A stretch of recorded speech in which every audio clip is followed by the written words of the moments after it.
ఈ ఫోటోలో కనిపిస్తున్న సొట్టబుగ్గల సుందరి పేరు తేజస్విరావు. నేచురల్ యాక్టింగ్, తెలుగుటి ఆడపిల్లలోని కళ, ఎమోషన్ బాగా పలికించే హావభావాలు అన్నింటికి మించి బ్యూటిఫుల్ లుక్.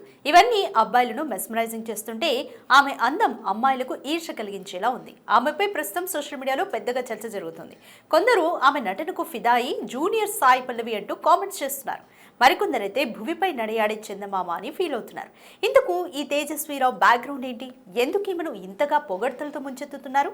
తేజస్వి చేసిన మాయ ఏంటో చూద్దాం. గుండ్రని ముఖం, చూడచక్కనైన రూపం ఆమెను సినిమాలో నటించేలా చేసింది. గత ఏడాది కమిటీ కుర్రాళ్ళు సినిమాలో జ్యోతి క్యారెక్టర్ చేసిన ఈ ముద్దుగుమ్మ తాజాగా మరో చిత్రంతో ప్రేక్షకుల ముందుకొచ్చింది. ఈ సినిమా పేరు రాజు వెడ్స్ రాంబాయి. సినిమాలో చిన్న సినిమా పెద్ద సినిమా అనే తేడా లేదంటారు కొందరు సినీ ప్రముఖులు. అయితే ఇది చిన్న సినిమాగా విడుదలై పెద్ద టాక్ ని సంపాదించుకుంది. ఈ వారంలో 3 ప్రధానమైన సినిమాలు విడుదల కాగా రాజు వెడ్స్ రాంబాయి సినిమాకు మంచి ప్రేక్షక ఆదరణ దక్కుతోంది. దీనికి కారణం ఆ చిత్రంలోని క్లైమాక్స్ అంటున్నారు కొందరు ప్రేక్షకులు.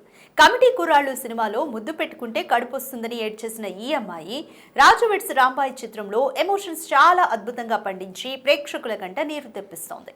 ఈ సినిమాకు పబ్లిక్ చాలా బాగా కనెక్ట్ అవడంతో ఈ అమ్మడు సోషల్ మీడియాలో హాట్ టాపిక్ గా మారింది.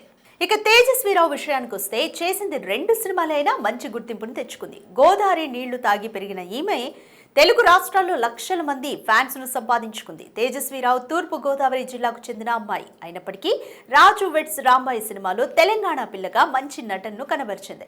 వెండి తెరపై కనిపించే కంటే ముందు 5 షార్ట్ ఫిల్మ్స్ చేసినట్లుగా తెలుస్తోంది. వాటిలో మాస్ గాడి క్లాస్ పిల్ల, love story in Rajahmundry, Kerala కుట్టి, సయోని, పెళ్లి కూతురు, బావమరదలు 1, 2, పెళ్లి కూతురు విత్ మెనీ డౌట్స్, నిశ్చితార్థం, మినిట్స్ వంటి వినూత్నమైన కథలతో ప్రయోగాలు చేసింది. ఇలా అనేక ప్రయోగాలు చేసిన తరుణంలో గ్రామీణ నేపథ్యం ఉన్న సినిమాలకు తేజస్విని ఎంపిక చేసుకుంటున్నారు దర్శక నిర్మాతలు.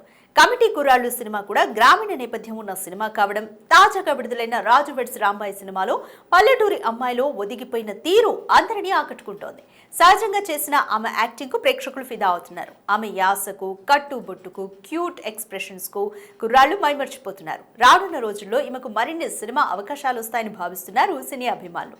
ఈ నటిపై మీ ఒపీనియన్ ఏంటో కింద కామెంట్లో తెలియజేయండి.